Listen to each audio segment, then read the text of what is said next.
السلام عليكم ورحمة الله وبركاته. أعوذ بالله من الشيطان الرجيم. بسم الله الرحمن الرحيم. الحمد لله رب العالمين والعاقبة للمتقين والصلاة والسلام على رسوله الأمين وعلى آله وصحبه أجمعين. വിശുദ്ധ ഖുർആനിന്റെ ഖൽബ് പറയപ്പെടുന്ന ഹദീസിൽ പേര് വന്ന സൂറത്താണ് സൂറത്ത് യാസീൻ. എല്ലാത്തിനും ഒരു ഹാർട്ടുണ്ട്, ഒരു ചെസ്റ്റ് ഉണ്ട്.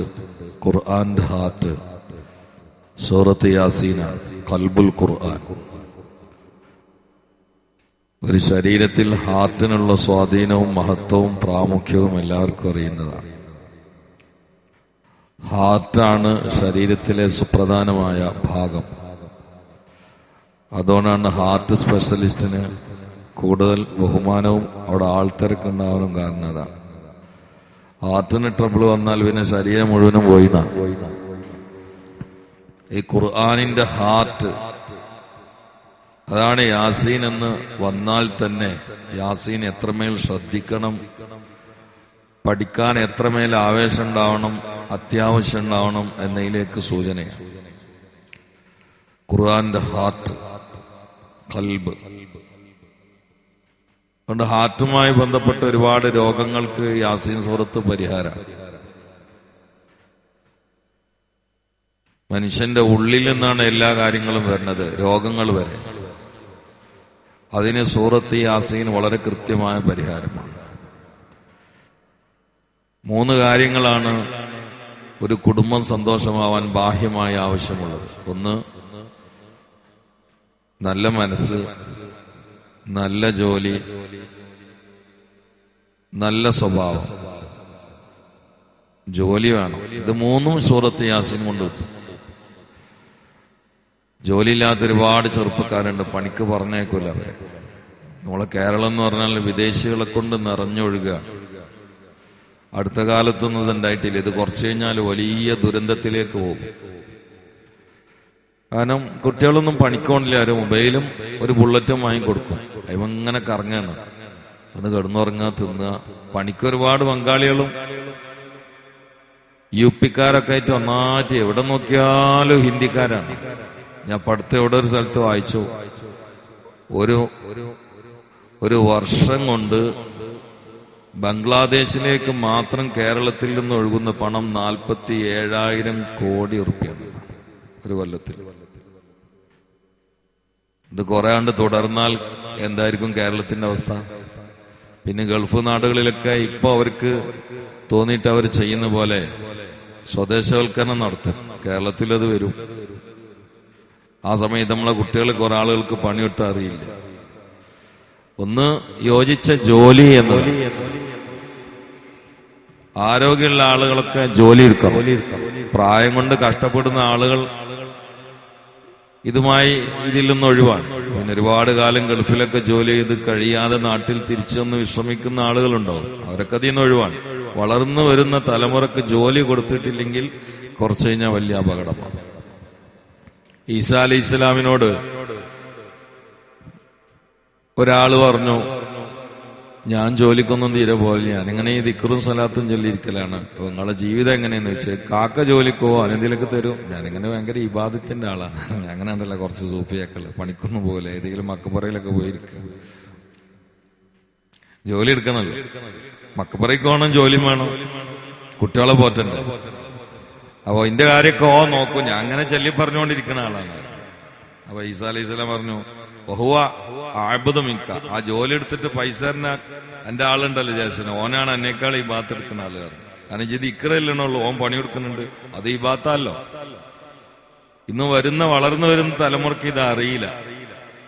അപ്പൊ അവർക്ക് ആ കാര്യം ശരിക്കും തെര്യപ്പെടുത്തി കൊടുക്കണം. 1. രണ്ടാമത്തെ, സ്വഭാവ സംസ്കരണം എന്നുള്ളതാണ്. ഒരാൾക്ക് നല്ല ജോലിയുണ്ട്, നല്ല പൈസയുണ്ട്, നല്ല തുണി കുപ്പായുണ്ട്, നല്ല വീടുണ്ട്, എല്ലാ സൗകര്യമുണ്ട്. പക്ഷെ തൊള്ളങ്ങട്ട് തുറന്ന ഒരു മനുഷ്യനെ അടുത്തിരിക്കാൻ പറ്റില്ലെങ്കിൽ അയാൾ റീമാർക്കാണ്, സമുദായം ഒഴിവാക്കും. സ്വഭാവം നന്നാകുന്നുള്ളത് വളരെ അത്യാവശ്യമാണ്. ഹസിനു അഖ്ലാഖക്കും. ഞാൻ ഹസിലേക്ക് കയറുകയാണ്. ആദ്യം അതിനുള്ള ഏതെല്ലാം രോഗങ്ങൾക്ക് ഇത് പരിഹാരമാണെന്ന് പറയണല്ലോ. ഹസ്സിനു അഖ്ലാഖക്കും, നിങ്ങളുടെ സ്വഭാവത്തെ ശുദ്ധീകരിക്കുക, നന്നാക്കുക എന്ന് മുഹമ്മദുർ റസൂലുള്ളാഹി. ഈ ഹദീസ് വിശദീകരിച്ചുകൊണ്ട് ഗസാലി റളിയല്ലാഹു തആല എന്ന് പറയാണ്, സ്വഭാവം നന്നാക്കാൻ മനുഷ്യന് കഴിയും. ചിലര് പറയലുണ്ട് എനിക്കതിന് കഴിയില്ല, എന്റെ പാരമ്പര്യം അങ്ങനെയാണെന്ന്. വെറുതെ പറയണേ. മൃഗങ്ങളെ വരെ മെരുക്കിയിട്ട് മനുഷ്യൻ മൃഗങ്ങളുടെ സ്വഭാവം നന്നാക്കാറില്ലേ? നാട്ടിലൂടെ നടക്കുന്ന ആനകളൊക്കെ കാട്ടാനകളായിരുന്നു. വളരെ വളരെ വളരെ ഗൗരവമുള്ള ഭീകരമായ സ്വഭാവത്തിന് ഉടമകളായിരുന്നു. ഒരു മനുഷ്യന് അടുത്തേക്ക് അടുക്കാൻ കഴിയാത്ത അവസ്ഥയിലുള്ള ആനകളെയാണ് ഇപ്പൊ വളരെ കൃത്യമായി, വളരെ സൗമ്യമായി, വളരെ ലളിതമായി നമ്മുടെ നാട്ടുകളിലൂടെ ഒക്കെ നടത്തുന്ന ഈ ആനകള് നന്നാക്കി മെരുക്കിയിട്ട് നന്നാക്കിയെടുത്തതാണ്. എത്രയോ മൃഗങ്ങള്, പുലികള്, സിംഹങ്ങള്, കടുവകള് ഒക്കെ മനുഷ്യന്റെ കൈ കിട്ടിയിട്ട് മാറ്റിയെടുത്തിട്ട് വീട്ടിൽ പാർപ്പിക്കുന്നില്ലേ? ഉണ്ടല്ലോ. അപ്പൊ ഈ മൃഗങ്ങളിൽ വരെ സ്വഭാവം മാറ്റാൻ മനുഷ്യന് കഴിയെങ്കിൽ അവന്റേതായ സ്വഭാവം മാറ്റാൻ അവൻ എന്തുകൊണ്ട് കഴിയുന്നില്ല? ഹസ്സിനു അഖ്ലാഖക്കും, നിങ്ങളുടെ സ്വഭാവത്തെ നിങ്ങൾ നന്നാക്കുക എന്ന് മുഹമ്മദ് റസൂലുള്ളാഹി സല്ലല്ലാഹു അലൈഹി വആലിഹി വസല്ലം പറഞ്ഞിട്ടുണ്ട്. അതിനും സൂറത്ത് യാസീൻ വളരെ ഫലപ്രദമായിട്ടുള്ള അധ്യായമാണ്. ഏതൊരു സൂറത്തിലേക്ക് കയറുമ്പോഴും ഫൈദാ ഖറഅത്തൽ ഖുർആന ഫസ്തഈദ് ബില്ലാഹി മിനശ് ശൈത്വാനിർ റജീം, ഒരു അഊദു സുന്നത്താണ്. അത് 114 സൂറത്തുകളിലും സുന്നത്താണ്. അഊദു ബിസ്മി ഒരു സൂറത്തിൽ ഹറാമാണ്, മറ്റുള്ള എല്ലാ സൂറത്തിലും ബിസ്മിയും വേണം. എന്നാൽ അഊദു എല്ലാ സൂറത്തിലും സുന്നത്താണ്. ഖുർആനിലേക്ക് കയറാൻ ഉദ്ദേശിച്ചാൽ ഫൈദാ ഖറഅത്തൽ ഖുർആന ഫസ്തഈദ് ബില്ലാഹി മിനശ് ശൈത്വാനിർ റജീം. അതൊരു നിലയിലൊരു വീട്ടിലേക്ക് കയറുമ്പോൾ കോളിംബെല്ലടിക്കുക എന്നുള്ളതിന് മര്യാദ അല്ലേ? അപ്പൊ ഖുർആനാകുന്ന ആധ്യാത്മിക ഭവനത്തിലേക്ക് കയറാൻ ഉദ്ദേശിക്കുന്ന ആളുകള് കോളിംബെല്ലടിക്കണം, അഊദു ബില്ലാഹി മിനശ് ശൈത്വാനിർ റജീം. മാത്രമല്ല, ഖുർആൻ കൊണ്ട് നമുക്ക് നേട്ടം കിട്ടണമെങ്കിൽ ആദ്യം നമ്മുടെ ഉള്ളിലുള്ള ചളികൾ തൂത്തുവാരി ഒഴിവാക്കണം. അഊദു എന്ന ചൂലുകൊണ്ട് കൽബാകുന്ന കൊലായിയെ അടിച്ചു വാരി തൂത്തുവാരി വൃത്തിയാക്കുകയാണ്. അതാണ് അഊദു ബില്ലാഹി മിനശ് ശൈത്വാനിർ റജീം. അതോടുകൂടി അഊദിൽ വേറൊരു രഹസ്യം കൂടിയുണ്ട്. അഊദു, ഞാൻ കാവലിനെ തേടുന്നു, ബില്ലാഹി അല്ലാഹുവിനോട്, മിനശ് ശൈത്വാനിർ റജീം, റജീമായ ആട്ടി ഓടിപ്പിക്കപ്പെട്ട ദൂരെയാക്കപ്പെട്ട ഷൈത്താനിൽ നിന്ന് അള്ളാഹുവിനോട് ഞാൻ കാവൽ തേടുന്നു എന്നിങ്ങനെ അർത്ഥമുള്ള ഈ അഊദു ഓതലോട് കൂടി ഈ ഓതുന്ന ആളിങ്ങനെ ചിന്തിക്കും, ഈ ഷൈത്താൻ ആദ്യം ആരായിരുന്നു? ജിബ്രീൽ അലൈഹിസ്സലാമിന്റെ ഉസ്താദായിരുന്നു. അല്ലാഹ്, ജിബ്രീൽ അലൈഹിസ്സലാമിന് 80,000 കൊല്ലം ദർസലി കൊടുത്ത ആളാണ് ഇബ്ലീസ്. 80,000 കൊല്ലം. ആരാ അങ്ങനെ ദർശെടുത്ത? ലോകത്ത് 80,000 കൊല്ലം ദർശെടുത്ത ഒരു സൃഷ്ടി ഉണ്ടോ? മനുഷ്യ ഏതായാലും ഉണ്ടാവില്ല. കേരളത്തിൽ ഏറ്റവും കൂടുതൽ ദർശല്ലി കൊടുത്ത ആള്, എന്റെ ഓർമ്മ ശരിയാണെങ്കിൽ ഇപ്പൊ ജീവിച്ചിരിക്കുന്ന ആള് നെല്ലായ ഉസ്താദാണ്. അദ്ദേഹത്തിന്റെ 60ാം വാർഷിക ദർസിന്റെ മഹാസമ്മേളനത്തിൽ എന്നെ പ്രസംഗിക്കാൻ വിളിച്ചിരുന്നു. അപ്പൊ 60ാം വാർഷിക സമ്മേളനം, അതിന്റെ മേലെ ഒരാള് ദർശെടുത്തിട്ട് സമ്മേളനത്തിന് ഞാൻ പങ്കെടുത്തിട്ടില്ല. പിന്നൊക്കെ 50, 40, 60 ഏറ്റവും കൂടുതൽ ദർശെടുത്തിട്ട് ഇന്ന് ജീവിച്ചിരിക്കുന്ന ഒരാള് 60 കൊല്ലം. ഇത് ജിബ്രീൽ അലൈഹിസ്സലാം അടക്കമുള്ള മലക്കേക്ക് 80,000 കൊല്ലം ദർശെടുത്ത ആ ആളെ പേര് വെക്കുമ്പോഴേ നമ്മളിന്ന് ലാനത്തുല്ലാഹി അലൈഹി എന്നല്ലേ? യാ അല്ലാഹ്, അത് ചിന്തിക്കേണ്ട ഒരു കാര്യമില്ലേ? ആ മുദരിസിനെ തൊട്ടാണ് നമ്മൾ കാവല് തേടുന്നത്. അഊദു ബില്ലാഹി മിനശ് ശൈത്വാനിർ റജീം. അപ്പൊ ഈ അഊദു കൊണ്ടുള്ളൊരു നേട്ടം എന്താ? പടച്ചോനെ, 80,000 കൊല്ലം മലക്കക്ക് ദർശെടുത്ത ഒരാളെ അവസ്ഥ ഇതാണെങ്കിൽ നാളെ എന്റെ ആക്കബത്ത് എന്താകും എന്നുള്ളൊരു ബേജാറും കണ്ട് കയറും. ഇനി ഖുർആൻ ഓതിയാൽ മനുഷ്യൻ നന്നാവും. ഹസ്സിനു അഖ്ലാഖക്കും, ഈ ഒരു ഓർമ്മ, പേടി, ബോധത്തോടെ ഖുർആൻ അങ്ങോട്ട് ഓതിയാൽ മനുഷ്യൻ വേഗം നന്നാവും. ഫൈദാ ഖറഅത്തൽ ഖുർആന ഫസ്തഈദ് ബില്ലാഹി മിനശ് ശൈത്വാനിർ റജീം. ആഖിബത്ത് പേടില്ലാത്തവൻ ആഖിബത്ത് ചീഞ്ഞിട്ടേ മരിക്കുള്ളൂ. ഇപ്പൊ ചില ശൈഖന്മാരെന്ന് പറയപ്പെടുന്ന ആൾക്കാരെ പ്രസംഗം കേട്ടാ ഓലൊക്കെ റെഡിയാണ്, സ്വർഗത്തിൽ മുന്നിലാ. ഇനി വേറെയുള്ളവരൊക്കെ അടുത്തനൊരു പണി മാത്രം പോൽക്കുള്ളു. അവരൊക്കെ റെഡിയാ, ടിക്കറ്റൊക്കെ കിട്ടി കാത്തിരിക്കുകയാണ്. എന്തൊക്കെ വന്നിട്ടും കണ്ട ഈവത്തും നമീമത്തും ആലിമ്യങ്ങളെ കുതിര കയറലും ഓലൊക്കെ റെഡിയാ. ഓലി ചേരാത്ത ആൾക്കാർ മൊത്തം മുനാഫിഖീങ്ങളും നരകത്തിലും. എന്താ അവസ്ഥ? ആഖിബത്തിന്റെ കാര്യത്തിൽ ജിബ്രീൽ അലൈഹി ഇസ്ലാമിന് വരെ പേടിയുണ്ടായിരുന്നു എന്നാണ്. ഇബ്ലീസിനെ അല്ലാഹു തആല സ്വർഗത്തു നിന്നാണ് പുറത്തു കിട്ടുന്ന മാത്രമല്ല, ഓന്റെ റഹ്മത്തൊന്നും പുറത്താക്കി. അതിന്റെ പേരിൽ ആദ്യമായിട്ട് പൊട്ടിക്കരഞ്ഞത് ജിബ്രീൽ അലൈഹി ഇസ്ലാമാണ്, ഇബ്ലീസ് അല്ല. ശിഷ്യനാണ് കരഞ്ഞത്. അപ്പൊ അല്ലാഹു വെച്ച്, ഞാൻ പുറത്താക്കിയത് ഇബ്ലീസിനല്ലേ, നിങ്ങൾ എന്തിനായി കരണെന്ന് വെച്ചു. അപ്പൊ ജിബ്രീൽ പറഞ്ഞ മറുപടി, എന്റെ ഉസ്താദിന്റെ അവസ്ഥ ആണെങ്കിൽ എന്റെ അവസ്ഥ നാളെ എന്തായിരിക്കും എന്നുള്ള ബേജാറുള്ള കാര്യമാണ്. ഇയാളിപ്പോ എന്റെ ഉസ്താദാണല്ലോ, ഉസ്താദിന്റെ അവസ്ഥ ഇതാണെങ്കിൽ നാളെ എന്റെ അവസ്ഥ എന്തായിരിക്കും എന്ന ബേജാറുകൊണ്ട് കരഞ്ഞാണ് പഠിച്ചോനെ എന്ന് പറഞ്ഞു. അപ്പൊ അല്ലാഹു പറഞ്ഞു, നിങ്ങൾ കരയണ്ട, നിങ്ങളതിലും പെടൂല എന്ന് പറഞ്ഞു. നീ ഇയാളിങ്ങനെ ആവാൻ തന്നെ കാരണം ആഖിബത്ത് പേടില്ലാത്തോണ്ടുമാണ്. ഇബ്ലീസിന് മുദരിസാണ് സമയത്ത് തന്നെ ആഖിബത്ത് പേടില്ല. കാരണം മൂപ്പരെ കുറിച്ച് സ്വർഗം ഉറപ്പിച്ചിരിക്കുകയാണ്. അതാണ് ഒന്നാമത്തെ അമളി, സുജൂദിന്റെ അല്ല. ഒന്നാമത്തെ അമളി ഇതാണ്. നേരത്തെ ഇയാൾക്ക് ആഖിബത്ത് ബേജാറില്ല. ഒരിക്കലും മലക്കളെല്ലാരും കൂടി ഇബ്ലീസിന്റെ അടുത്ത് വന്നിട്ട് പറഞ്ഞു, ഉസ്താദാകുന്ന സമയത്ത് ഞങ്ങൾ വലിയ ബേജാറിലാണ്. എന്തേന്ന് വെച്ചു, ഞങ്ങള് ലൗഹിൽ ഒരു റിപ്പോർട്ട് കണ്ടു, ഇന്ന് അവിടെ തൂങ്ങിക്കിടക്കണ്ടോ റിപ്പോർട്ട്. എന്തേന്ന് വെച്ചു, കൊല്ലങ്ങളായിട്ട് ഇബാദത്ത് ചെയ്ത ഒരാള്, കൊല്ലക്കണക്കിന് ലക്ഷക്കണക്കിന് കൊല്ലം ഇബാദത്ത് ചെയ്ത ഒരാള് ലാസ്റ്റ് കാഫറായിട്ട് ചാവും എന്ന് ഇന്ന് ലൗഹിൽ റിപ്പോർട്ട് കാണുന്നുണ്ട്. അതിനെന്തിനാ നിങ്ങള് കാര്യമാണെന്ന് വെച്ചു. അല്ല, ഞങ്ങളേറ്റ് ആ കൂട്ടത്തിൽ പെടുമെന്ന് ഓരോരുത്തർക്കും പേടി, അതിൽ ഞങ്ങൾ കരയാണ്. സത്യത്തിൽ അല്ലാഹു തആല എഴുതി വെച്ചത് ഇബ്ലീസിനെ കുറിച്ചാണ്, പേരെഴുതിയിട്ടില്ല മാത്രം. അവിടെ പേരെഴുതിയിട്ടില്ല. പേരെഴുതിയാലിപ്പോ അവർക്ക് ബേജാറുണ്ടാവില്ലല്ലോ. ആ എഴുതിയ ആളല്ലേ അങ്ങനെ ആവുള്ളൂ. പേരെഴുതാത്തോണ്ടാ എല്ലാവർക്കും ബേജാറ്. അതുകൊണ്ട് ഇത് വായിച്ചോടുകൂടെ പിന്നെ ഭയങ്കര വെപ്രാളാണ്. ഒരു സമാധാനം എന്ന് പറഞ്ഞ ഉസ്താദെ കിട്ടണില്ല, ഒന്ന് ദ്വാരക്കണം എന്ന് പറഞ്ഞു. അതിൽ ഇബ്ലീസ് എല്ലാരും കണ്ട് ഇരുത്തി, എല്ലാരും ഇരിക്കുന്നത് നമുക്ക് ദ്വാരക്കാം. എന്നിട്ട് മുമ്പ് ഒരു ദ്വാ, പഠിച്ചോനെ ഇതൊക്കെ എന്റെ ശിഷ്യന്മാരാന്ന് എനിക്കറിയാം, ഇവരൊക്കെ വലിയ ബേജാറിലാണ്, നാളെ എന്തായി പോകുന്നുള്ള അന്താളിപ്പാണ് അവർക്കുള്ളത്. അതുകൊണ്ട് എന്റെ ഈ ശിഷ്യന്മാരിൽ ആരെയും നീ ആ എഴുതിയവരിൽ പെടുത്തല്ല റബ്ബേ, ഇവരെയൊന്നും നീ കാഫറാക്കല്ല റബ്ബേ. മൂപ്പരങ്ങോട്ട് ഒഴിവാക്കി. മൂപ്പര് സത്യത്തിൽ ദ്വാരക്കണ്ട എന്താ, ഞങ്ങൾ ആരെയും നല്ല ദ്വാരക്കണ്ട്, ഇയാളതിൽ പെടുത്തിയില്ല. കാരണം ഇയാള് നേരത്തെ സീറ്റ് ഉറപ്പിച്ച ആക്കബത്ത് ബേജാറില്ല. ആളെ വ്യവസ്ഥ എന്തായി പോയി. ആണ് ഫൈദാ ഖറഅത്തൽ ഖുർആന ഫസ്തഈദ് ബില്ലാഹി മിനശ്. ഇത് നമ്മളൊരു ചിട്ടായിട്ട് സ്വീകരിക്കണം. ഖുർആൻ എവിടുന്ന് ഓതുകയാണെങ്കിൽ മഅഊദ് കൊണ്ട് തുടങ്ങണം, എന്നാ സ്വഭാവം വേഗം നന്നാവും. അള്ളാഹു തൗഫീഖ് ചെയ്യട്ടെ. പിന്നെ ബിസ്മിയാണ്.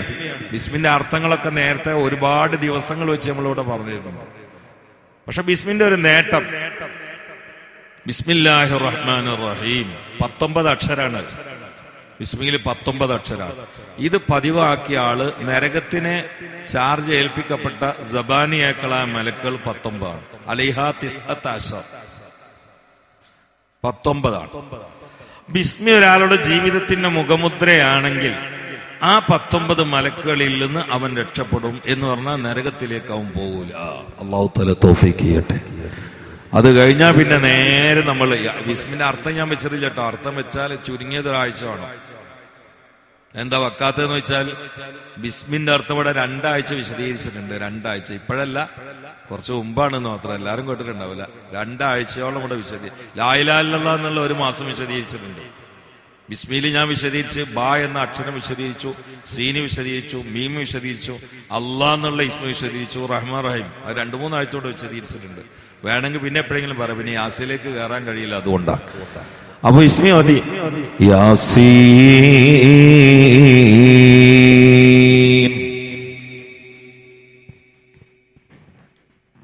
അത് ഹബീബായ അള്ളാഹും മെഹബൂബായ അള്ളാഹും ഹബീബായ നബിയും തമ്മിലുള്ള അവർക്കിടയിൽ മാത്രം കൃത്യമായിട്ടറിയുന്ന ഒരു രഹസ്യ കോഡാണ് യാസീൻ. ഗൾഫിൽ നിന്ന് കത്തയച്ചിരുന്ന കാലത്ത് ഭർത്താവ് ഭാര്യക്ക് കത്തയക്കുമ്പോ അത് ലെറ്റർ എടുത്ത് വായിക്കണ സമയത്ത് മക്കൾക്കൊന്നും അറിയാത്ത ചില കോഡ് ഭാഷയിലുണ്ടാവും. പക്ഷെ പെണ്ണുങ്ങൾ ചിരിക്കുന്നുണ്ടാവും. കാരണം ഒത്തിരിക്ക് മനസ്സിലായിട്ടുണ്ടാവുക, കുട്ടികൾക്ക് അറിയില്ല. പെണ്ണുങ്ങൾ ഇത് വായിച്ചിട്ട് അപ്പൊ കുട്ടികൾക്ക് ഉമ്മ എന്താ ചിരിക്കുന്നാലും ഉപ്പാന്റെ ഓരോ പരിപാടി ആയിട്ട് ചിരിക്കണെന്ന് പറയും. മക്കൾക്ക് എല്ലാവർക്കും അത് അറിയില്ല. അങ്ങനത്തെ ചില പരിപാടി ഖുർആനിലുണ്ട്. യാസീൻ മുത്തനബിക്ക് മനസ്സിലായി, എല്ലാവർക്കും അറിയില്ല. പൊതുവായിട്ട് എന്റെ തഫ്സീർ എന്താ വെച്ചാൽ അല്ലാഹു അലം ബിറാദി, അതിന്റെ ഉദ്ദേശം അല്ലാഹ്ക്കേ അറിയുള്ളൂ എന്നാണ്.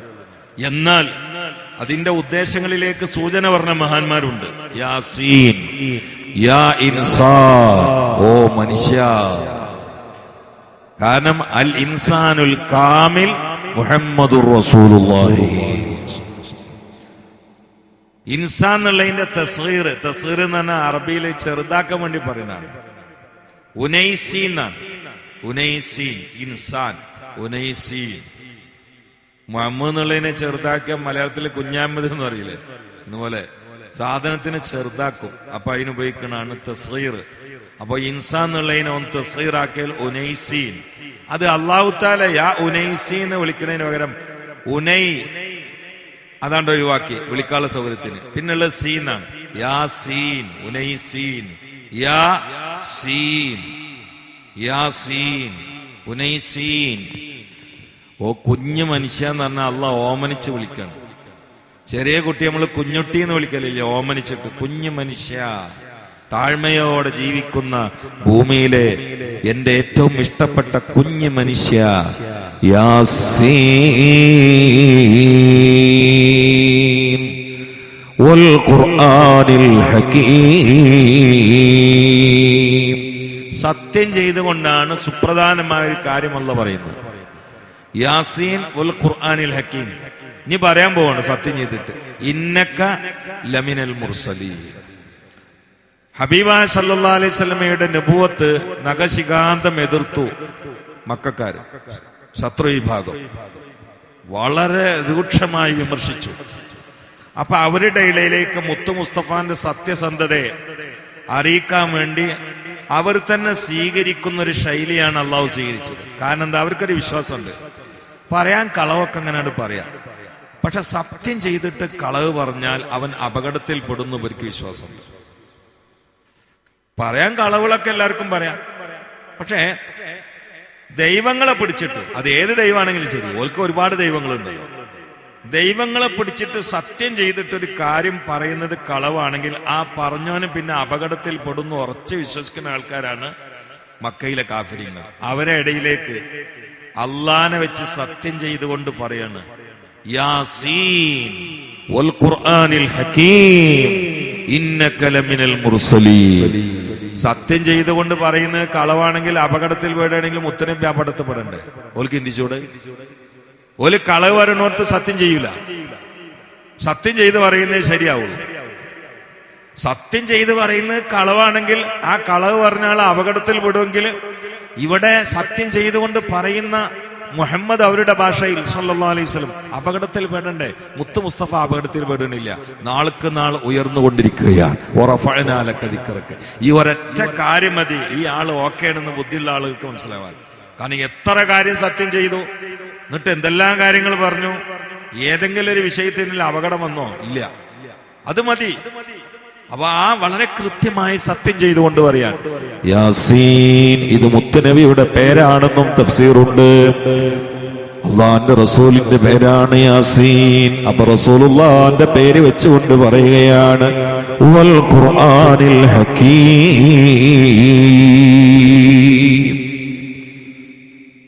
ഖുർആനെ കുറിച്ച്, ഖുർആൻ എന്നുള്ള വാക്ക് തന്നെ അത്ഭുതല്ലേ. അൽ ഹക്കീം. ഖുർആൻ എന്ന് പറഞ്ഞാൽ വായിക്കപ്പെടുന്നത്, വായിക്കപ്പെടേണ്ടതെന്നാണ്. നിങ്ങൾ ചിന്തിച്ചു, ആ വാക്ക് തന്നെ അത്ഭുതമാണ്. ഇന്ന് 240,40,00,000 മുഅ്മിനീങ്ങൾ ഭൂമിയിലുണ്ട്. 240,40,00,000. അതിൽ 40,00,000 നമ്മൾ മാറ്റി വെക്കുക. 200 കോടി ഖുർആൻ ഒരീസ ഓതിയാല്, അത് സൂറത്തുൽ ഫാത്തിഹ 200 കോടി ആൾക്കാർ സൂറത്തുൽ ഫാത്തിഹ ഓതിയാല് 3400 കോടി തവണയാവും. 3400 കോടി തവണ. ഏറ്റവും കൂടുതൽ വായിക്കപ്പെടുന്നത്, ഓതപ്പെടുന്നത് ഖുർആനാണ്. ആ പേരിന്റെ അത്ഭുതമാണ് ഞാൻ പറയുന്നത്. കാരണം 17 വട്ടം സൂറത്തുൽ ഫാത്തിഹ ഓതാൻ ഞാൻ മുഅ്മിനായിട്ട് ജീവിക്കാൻ പറ്റുമോ? നിസ്കരിക്കണ്ടേ? 17 റക്അത്തല്ലേ? അപ്പൊ 24 മണിക്കൂറിനിടയിൽ 17 പ്രാവശ്യം ഫാത്തിഹ ഓതിയാലല്ലേ മുസ്ലിമായിട്ട് പിടിച്ചിക്കാൻ പറ്റുള്ളൂ. അപ്പൊ 200 കോടി ഏതായാലും ഓതൂലേ? ബാക്കി സൂറത്ത് യാസീന് ഖത്തം തീർക്കണവര്, മറ്റുള്ള സൂറത്തുകൾ ഓതുന്നവരൊക്കെ ഒന്ന് വേറെ. മുഅ്മിനീങ്ങളായിട്ട് പിടിച്ചിക്കാൻ ഏറ്റവും ചുരുങ്ങിയത് 3400 കോടി തവണ 24 മണിക്കൂറിനിടയിൽ ഈ ഭൂപ്രതലത്തിൽ പാരായണം ചെയ്യപ്പെടുന്ന ഒരു ഗ്രന്ഥം ഉണ്ടെങ്കിൽ അത് ഖുർആനും മാത്രമാണ്. ഈ പേരിന്റെ ബഹുമാനവും അത്ഭുതവുമാണ് പറയുന്നത്. ആ ഖുർആനെ വെച്ചുകൊണ്ട് സത്യം ചെയ്യാണ്, ഇന്നക ലമിനൽ മുർസലീൻ. ഇൻഷാ അല്ലാഹ് നമുക്കിങ്ങനെ തുടങ്ങിയിട്ടുള്ളൂ. അല്ലാഹു സുബ്ഹാനഹു വ തആല യാസീന്റെ ഉള്ളറകളിലേക്ക് ഓരോ മുബീന് 7 മുബീനാണ്. നരകത്തിന്റെ വാതിലുകൾ 7ആണ്. ഈ 7 മുബീന് ഓതിക്കഴിയലോടുകൂടി ആ 7 നാരകീയ ഭീകരമായ തീച്ചൂളയിൽ നിന്ന്, നരകത്തിന്റെ വാതിലുകളിൽ നിന്ന് രക്ഷപ്പെടാൻ കഴിയും. അല്ലാഹു തൗഫീഖ് ചെയ്യട്ടെ, അല്ലാഹു തൗഫീഖ് ചെയ്യട്ടെ. അതോടുകൂടി മാമിൻ മയ്യിത്തിൻ യുഖ്റഉ അലൈഹി സൂറത്തു യാസീൻ ഇല്ലാ ഹവ്വനല്ലാഹു അലൈഹി. ഒരു മയ്യിത്തിന്റെ അടുത്ത് വെച്ച് സൂറത്ത് യാസീൻ ഓതിയാൽ അല്ലാഹു തആല അദ്ദേഹത്തിന്റെ ശിക്ഷകൾ ലഘൂകരിച്ചു കൊടുക്കുന്നതാണ്. ഇഖ്റഉ അലാ മൗതാക്കും സൂറത്ത് യാസീൻ. അതിന് 2 അർത്ഥമുണ്ട്. ഒന്ന്, മരിക്കാൻ പോണ ആളെടുത്ത് വെച്ചുകൊണ്ട് യാസീൻ സൂറത്ത് ഓതുക, അയാളെ റൂഹ് സുഖമായിട്ട് പുറപ്പെടാനാണ് കാരണം. 2, മരിച്ചോരെ പേരിൽ സൂറത്ത് യാസീൻ. ഒക്കെ ഹദീത്താണ്. മരിച്ചോരെ പേരിൽ സൂറത്ത് യാസീൻ ഓതുക, അത് ആ മയ്യത്തിന് വളരെ ഉപകാരം കിട്ടുന്നതാണ്. അതോടുകൂടി ആരെങ്കിലും സ്വന്തമായി സൂറത്ത് യാസീൻ രാത്രിയിൽ ഓതിയാൽ പകലാവുമ്പോഴേക്ക് അവന്റെ ദോഷങ്ങളൊക്കെ പൊറുക്കും, പകൽ ഓതിയാൽ രാത്രിയാവുമ്പോഴേക്ക് അവന്റെ തെറ്റുകളൊക്കെ പൊറുക്കും. ഈ നിലയിൽ അറിയപ്പെട്ട സൂറത്ത്, പരിശുദ്ധമായിട്ടുള്ള ഖുർആന്റെ ഹാർട്ട് എന്നറിയപ്പെടുന്ന യാസീനെ ജീവിതത്തിലേക്ക്, നെഞ്ചിലേക്ക്, ചിന്തയിലേക്ക്, അറിവിലേക്ക് ചേർത്ത് പിടിക്കാൻ അള്ളാഹു നമുക്ക് അവസരം നൽകട്ടെ. സല്ലല്ലാഹു അലാ മുഹമ്മദ് സല്ലല്ലാഹു അലൈഹി വസല്ലം. സല്ലല്ലാഹു അലാ മുഹമ്മദ് സല്ലല്ലാഹു അലൈഹി വസല്ലം. اللهم صل على محمد يا ربي صل عليه وسلم. الحمد لله رب العالمين. اللهم صل على سيدنا محمد وعلى آل سيدنا ومولانا محمد. പടച്ചോനെ പറഞ്ഞും കേട്ടും കബൂലാക്കണേ അല്ലാഹ്. യാസീന്റെ മഹത്വം ഞങ്ങൾക്ക് മനസ്സിലാക്കി തരണേയാണ് അല്ലാഹു. അതിന്റെ ഉള്ളറകളിലേക്ക് ഞങ്ങളുടെ ഹൃദയത്തിന്റെ വാതിൽ നീ തുറന്നു തരണേ അല്ലാഹ്. അതിൽ നിന്നുള്ള പ്രകാശത്തെ സ്വാംശീകരിക്കാനുള്ള തൗഫീക്ക് നൽകണേ അല്ലാഹ്. അതിന്റെ ആവേശത്തിലും സമാധാനത്തിലും തവക്കുലും സബറിലും തഖ്വയിലും ഞങ്ങളെ ജീവിപ്പിക്കണേ അല്ലാഹ്. അല്ലാഹുവേ, ദുനിയാവിന്റെ ഹലാലായ വിഭവങ്ങൾ ഞങ്ങൾക്ക് വിട്ടു തരണേ അല്ലാഹ്. ആഖിറത്തിന്റെ രക്ഷകളുടെ വാതിലുകൾ തുറന്നു തരണേ റബ്ബേ. രാവിലെ തന്നെ നിന്റെ ദീന് കേൾക്കാൻ വരുന്ന ഒരാളെയും നീ 2 ലോകത്തും കഷ്ടപ്പെടുത്തല്ലേ അല്ലാഹ്. കച്ചവടക്കാർക്ക് ഖൈറും ബർക്കത്തും നൽകണേ അല്ലാഹ്. ഞങ്ങൾക്കൊക്കെ നാഫിയായ ഇൽമ നൽകണേ അല്ലാഹ്. അല്ലാഹുവേ, സമ്പത്ത് കൊണ്ട് പരീക്ഷിക്കപ്പെട്ടവരിൽ പെടുത്തല്ല അല്ലാഹ്. കടത്തിൽ കുടുങ്ങിയവരിൽ പെടുത്തല്ല അല്ലാഹ്. അല്ലാഹുവേ, നിന്റെ ഔദാര്യത്തിന്റെ വാതിലുകൾ തുറന്നു തരണേ അല്ലാഹ്. സകല ദുരന്തങ്ങളിൽ നിന്നും, പ്രയാസങ്ങളിൽ നിന്നും, പട്ടിണിയിൽ നിന്നും, രോഗങ്ങളിൽ നിന്നും, പെടുന്നതിനുള്ള മരണങ്ങളിൽ നിന്നും അല്ലാഹുവേ ഞങ്ങളൊക്കെ നീ കാത്തു രക്ഷിക്കണേ അല്ലാഹ്. ഞങ്ങളിൽ നിന്ന് പലരും ആരുമില്ലാതെ ഖബറിൽ കിടക്കുകയാണ്, മാതാപിതാക്കളടക്കം. അവർക്കൊക്കെ റബ്ബേ ഞങ്ങളുടെ ഇരുത്തത്തിന്റെ ഈ മജ്ലിസിന്റെ സവാബ് നീ എത്തിച്ച് അവരുടെ ഖബർ നീ പ്രവിശാലമാക്കണേ അല്ലാഹ്. ഈ പള്ളിയുടെ ചുറ്റുഭാഗത്ത് കിടക്കുന്ന മുഅ്മിനീങ്ങൾക്ക് പുറത്തു കൊടുക്കണേ അല്ലാഹ്. അല്ലാഹുവേ, ഞങ്ങളിൽ നിന്ന് പോയവരും പോകുന്നവരും ഇനി പോവാനിരിക്കുന്നവരുമായ മുഴുവൻ ആളുകൾക്കും മഖബൂലും മബ്റൂറുമായ ഹജ്ജുമറുകൾക്കും മർളിയായ സിയാറത്തിനും തൗഫീഖ് നൽകണേ അല്ലാഹ്. ഞങ്ങളെ ഇനി പലവട്ടം ഹറമുകളിൽ എത്തിക്കണേ റബ്ബേ. ഞങ്ങളുടെ ദോഷങ്ങളൊക്കെ പൊറുക്കണേ റബ്ബേ. സയ്യിആത്ത് ഹസനാത്താക്കി തബ്ദീൽ ചെയ്യണേ അല്ലാഹ്. ഐബുകളൊക്കെ മറക്കണേ അല്ലാഹ്. രോഗങ്ങളൊക്കെ മാറ്റണേ അല്ലാഹ്. കടങ്ങളൊക്കെ വീട്ടണേ അല്ലാഹ്. അല്ലാഹുവേ, ആഫിയത്തുള്ള ദീർഘായുസ് കൊണ്ട് അനുഗ്രഹിക്കണേ അല്ലാഹ്. അല്ലാഹുമ്മ അൻസുർ ഉമ്മത സയ്യിദിനാ മുഹമ്മദ് وارحم أمة سيدنا محمد. تجاوز عن أمة سيدنا محمد. اجعلنا من خيار أمته ومن محبيه يا رب العالمين. ربنا تقبل منا إنك أنت السميع العليم وتب علينا إنك أنت التواب الرحيم. آمين برحمتك يا أرحم الراحمين. صلى الله تعالى وسلم على خلقه سيدنا محمد وآله وصحبه أجمعين. سبحان ربك رب العزة عما يصفون وسلام على المرسلين. الحمد لله رب العالمين. السلام عليكم ورحمة الله.